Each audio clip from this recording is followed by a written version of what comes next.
ಎಲ್ಲರಿಗೂ ನಮಸ್ಕಾರ. ಇವತ್ತು ಈ ವಿಡಿಯೋ ಯಾರಿಗಪ್ಪ ಅಂತಂದರೆ, ನಿನ್ನೆ ದ್ವಿತೀಯ ಪಿ ಯು ಸಿ ವಿದ್ಯಾರ್ಥಿಗಳ ಒಂದು ಫಲಿತಾಂಶವನ್ನು ಬಂದಿದೆಯಲ್ಲ, ಆ ಫಲಿತಾಂಶದಲ್ಲಿ ಏನು ಅನುತ್ತೀರ್ಣ ಆಗಿರ್ತಕ್ಕಂಥ ವಿದ್ಯಾರ್ಥಿಗಳಿಗೋಸ್ಕರ. ಅಂದರೆ ಅಂದರೆ ಈಗ ಮೊನ್ನೆ ರಿಸಲ್ಟ್ ಬಂದಾಗ ಸುಮಾರು 6,81,000 ಜನ ಬರೆದಿದ್ದಾರೆ ಎಕ್ಸಾಮು. ಎಷ್ಟಂದರೆ 6,81,000 ಬರೆದಿದ್ದಾರೆ. ಅದರಲ್ಲಿ ಪಾಸಾಗಿರ್ತಕ್ಕಂಥವ್ರು 5,52,000 ಜನ ಪಾಸಾಗಿದ್ದಾರೆ. 5,52,000 ಜನ ಪಾಸಾಗಿದ್ದಾರೆ. ಇವರನ್ನು ಬಿಟ್ಟು, ಅಂದರೆ 5,52,000 ಜನರನ್ನು ಬಿಟ್ಟು ಇನ್ನು 1,28,000 ಜನ ಅದರಲ್ಲಿ ಫೇಲ್ ಆಗಿದ್ದಾರೆ. ಇದು ಅವರಿಗೋಸ್ಕರ ಈ ವಿಡಿಯೋ. ವಿದ್ಯಾರ್ಥಿಗಳೇ, ನೀವು ಫೇಲ್ ಆಗೀನಿ ಅಂತೇಳಿ ದಯವಿಟ್ಟು ನೀವು ಒಂದು ಬೇಜಾರು ಮಾಡಿಕೊಳ್ಳುವಂಥ ಕೆಲಸ ಮಾಡ್ಕೋಬೇಡಿ. ಯಾಕಂದರೆ ಯಾಕೆ ನೀವು ಫೇಲ್ ಆಗಿರ್ತೀರಿ ಅಂತ ಒಂದು ಸ್ವಲ್ಪ ಅನಲೈಸ್ ಮಾಡಿ. ನೀವು ಯಾಕೆ ಫೇಲ್ ಆದೆ ಒಂದು ಸ್ವಲ್ಪ ಕೂಡ್ರಿ. ಒಂದು ಯಾವ ಕಡೆ ಒಂದು 5 ನಿಂದ 10 ನಿಮಿಷ ಒಬ್ಬರೇ ಕೂಡ್ರಿ. ನೀವು ಒಬ್ಬರೇ ಕುಂತು ಸ್ವಲ್ಪ ಗಾಢವಾಗಿ ಸ್ವಲ್ಪ ವಿಚಾರ ಮಾಡಿ. ಒಂದು 10 ನಿಮಿಷ ಟೈಮ್ ಕೊಡಿ. ಬರೀ ವಿಚಾರ ಮಾಡಲಿಕ್ಕೆ ಎಷ್ಟು ನಿಮಿಷ ಕೊಡು ಅಂದರೆ ಒಂದು 10 ನಿಮಿಷ ಟೈಮ್ ಕೊಡಿ. ಸೊ ಆ 10 ನಿಮಿಷದಲ್ಲಿ ನಾ ಯಾಕೆ ಫೇಲ್ ಆದೆ, ನೀವು ಸೈನ್ಸ್ ಸ್ಟೂಡೆಂಟ್ ಆಗಿರ್ಬೋದು, ಇವನ್ ಕಾಮರ್ಸ್ ಆಗಿರ್ಬೋದು, ಇವನ್ನು ಆರ್ಟ್ಸ್ ಆಗಿರ್ಬೋದು, ಈ 3 ವಿಭಾಗದ ವಿದ್ಯಾರ್ಥಿಗಳು ಫೇಲ್ ಆಗಿರ್ತಾರಲ್ಲ. ಕೆಲವೊಬ್ಬರು ಒಂದೊಂದು ಸಬ್ಜೆಕ್ಟ್ ಹೋಗಿರ್ತವೆ, ಟೆಸ್ಟ್ ಹೋಗಿರ್ತವೆ, ಕೆಲವೊಬ್ಬರು 2 ಹೋಗಿರ್ತವೆ, ಕೆಲವೊಬ್ಬರು ಕೊಟ್ಟು ಫೇಲ್ ಆದವರು. ಫೇಲ್ ಆದಿರಲ್ಲ, ಯಾಕೆ ಫೇಲ್ ಆದೆ ಅನ್ನೋದನ್ನು ಒಂದು ಸ್ವಲ್ಪ ಒಂದು 5 ನಿಮಿಷ ನೀವು ಕೂಲಂಕುಷವಾಗಿ ವಿಚಾರ ಮಾಡಿದ್ರೆ ನಿಮಗೆ ಗೊತ್ತಾಗ್ತದೆ. ಇಲ್ಲಿ ಏನು ನೀವು ದಯವಿಟ್ಟು ನೀವು ತಪ್ಪು ತಗೊಳ್ಳಿ. ಯಾಕಂದರೆ ಫೇಲ್ ಆಗಿರ್ತಕ್ಕಂಥ ವಿದ್ಯಾರ್ಥಿ ಜೀವನದಲ್ಲಿ ಮೇಲೆ ಬರ್ತಾನೋ ಇಲ್ಲ ಅಂತ ನೀವು ಹೆಂಗೆ ಮಾಡಬೇಕು ಅನ್ನೋದನ್ನು ವಿಚಾರ ಮಾಡೋ ಅವಶ್ಯಕತೆ ಇಲ್ಲ. ಯಾಕಂದರೆ ಮುಂದೆ ಬರ್ತಾನೋ ಇಲ್ಲೋ, ನಾ ಹೆಂಗೆ ಮಾಡಲಿ, ಏನು ನನಗೆ ಹೆಂಗೆ ಪಾಸ್ ಆದೆ, ಯಾಕೆ ಫೇಲ್ ಆದೆ ಅಂತಂದರೆ, ಯಾಕೆ ಫೇಲ್ ಆದೆ ನಾನು ಅಂತಂದರೆ ನಾನು ಕರೆಕ್ಟಾಗಿ ಒಂದು ಸ್ವಲ್ಪ ಅಭ್ಯಾಸ ಮಾಡಿರೋದಿಲ್ಲ, ಕರೆಕ್ಟಾಗಿ ಅಂಡರ್ಸ್ಟ್ಯಾಂಡ್ ಆಗಿರಲಿಲ್ಲ. ಏನೋ ಒಂದು ಸಮಸ್ಯೆ ನಿಮ್ಗೆ ಇರ್ತದೆ. ಫೇಲ್ ಆಗಿನಂತಂದರೆ ನೀವೇನು ಅಷ್ಟೇನು ತಲೆಗೆಡಿಸೋ ಅವಶ್ಯಕತೆ ಇಲ್ಲ. ಈಗ ಮತ್ತೆ ಇದೇ 17ನೇ ತಾರೀಕು ತನಕ ಫೀಸ್ ಕಟ್ಟಿರ್ತಕ್ಕಂಥ, ಅಂದರೆ ಪರೀಕ್ಷೆ 2, ಈ ಪರೀಕ್ಷೆ 1 ಮುಗೀತು. ಈ ಪರೀಕ್ಷೆ 2 ಫೀಸ್ ಕಟ್ಟೋದು ಆಲ್ರೆಡಿ ಬಂದಿದೆ. ಇದೇ ತಿಂಗಳು 17ನೇ ತಾರೀಕು ಇದೆ ಲಾಸ್ಟ್. ನಿಮಗೆ ವಿತೌಟ್ ಫೈನು 17ನೇ ತಾರೀಕು ಲಾಸ್ಟ್ ಇದೆ, ಏಪ್ರಿಲು. ಇದೇ 29ನೇ ತಾರೀಕು ಹಿಡ್ಕೊಂಡು ಪರೀಕ್ಷೆ 2 ದ್ವಿತೀಯ ಪಿ ಯು ಸಿ ಎಕ್ಸಾಮನ್ನು ನಡೆಸ್ತಾರೆ.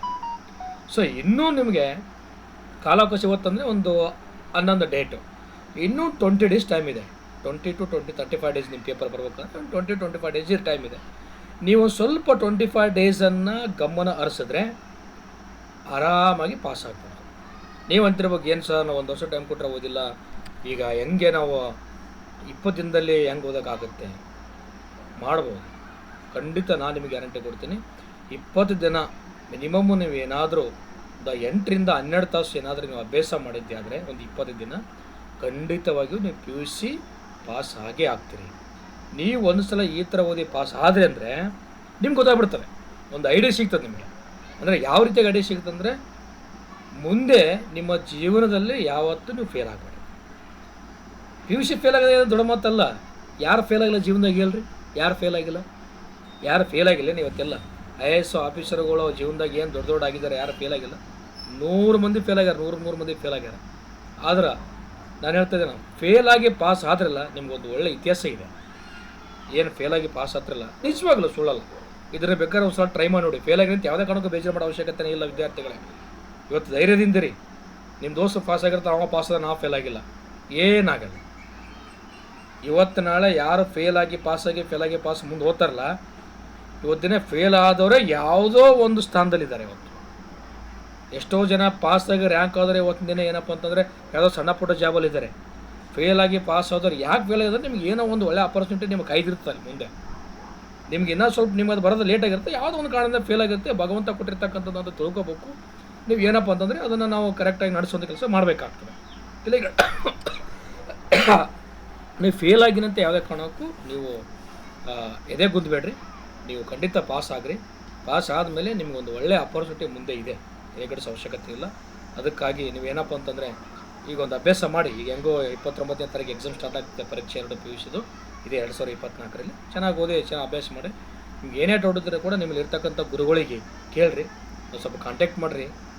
ನಿಮ್ಗೆ ಗೊತ್ತಾಗಲ್ಲ, ಓದ್ಲಕ್ಕತ್ತಾಗೆ ಸಮಸ್ಯೆಗಳು ಬರ್ತಾವೆ. ಯಾವಾಗಲೂ ಬೇಕಾದ್ರೆ ಟ್ರೈ ಮಾಡಿ ನೋಡಿರಿ. ನೀವು ಬೇಕಾದರೆ ಯಾವಾಗ ನೀವು ಓದಬೇಕಂತ ಕುಂದಿರ್ತೀರಿ ಅವಾಗ ಸಮಸ್ಯೆಗಳು ಸ್ಟಾರ್ಟ್ ಆಗ್ತವೆ. ಏನು ಸಮಸ್ಯೆಗಳು?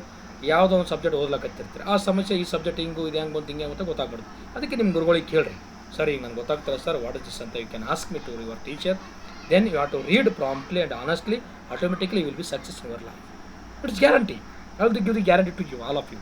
You don't worry about it. 1,22,000 ಜನ ಫೇಲ್ ಆಗಿರಲ್ಲ. ನೀವು 1,28,000 ಜನದಲ್ಲಿ ನೀವು ಯಾರು IAS ಆಗ್ತಿರೋ, IPS ಆಗ್ತಿರೋ, KS ಆಗ್ತಿರೋ, ಏನು ಬೇಕಾದನ್ನು ಕೂಡ ಆಗ್ಬೋದು. ಒಳ್ಳೆ ಅಪರ್ಚುನಿಟಿ ಜೀವನದಲ್ಲಿ ನಿಮಗಿದೆ ವಿದ್ಯಾರ್ಥಿಗಳು. ಬೇಜಾರು ಮಾಡೋಕ್ಕೆ ಅವಶ್ಯಕತೆ ಇಲ್ಲ. ದಯವಿಟ್ಟು ಆರಾಮಾಗಿ, ಇನ್ನೂ ಟೈಮ್ ಇದೆ, ಈಗ ಸ್ಟಾರ್ಟ್ ಮಾಡಿಬಿಡ್ರಿ. ಈಗ ಆರಾಮಾಗಿ ಬ್ಯಾಸಿಗೆ ಬಿಸಿಲದ, ಎಲ್ಲಿ ತಿರುಗಾಡೋಕೆ ಹೋಗ್ಬೇಡ್ರಿ. ನಮ್ಮಲ್ಲಿ ಗುಲ್ಬರ್ಗ, ಯಾದಗಿರಿ ಅಂತೂ 45 ಮ್ಯಾಗೆ ಬಿಸಿಲದ, ಇಲ್ಲೊಂದು ಕಡಿಮೆ ಇಲ್ಲ. ಅದಕ್ಕಾಗಿ ನೀವು ಏನಾದರೂ ಆರಾಮಾಗಿ ಕೂತ್ಕೊಂಡು ಹೋದ್ರೆ ತಲೆಗೆಡಿಸೋ ಅವಶ್ಯಕತೆ ಇಲ್ಲ. ಆ ಫಸ್ಟ್ ಬಂದವ್ರ ಬಗ್ಗೆ ತಲೆಗೆಡಿಸ್ಕೋಬೇಡ್ರಿ. ಈಗ ನೀವು ಮುಂದೆ ಬರ್ತಕ್ಕಂಥ ಪ್ರಯತ್ನ ಮಾಡಿ ಆರಾಮಾಗಿ will be success in your life. Okay, ಅದಕ್ಕಾಗಿ all the best for your future. Thank you so much.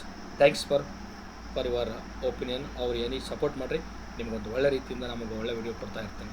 Thank you ವಿದ್ಯಾರ್ಥಿಗಳೇ, ಥ್ಯಾಂಕ್ ಯು. ಬೇಜಾರು ಮಾಡೋ ಅವಶ್ಯಕತೆ ಇಲ್ಲ. Thank you so much. Thank you.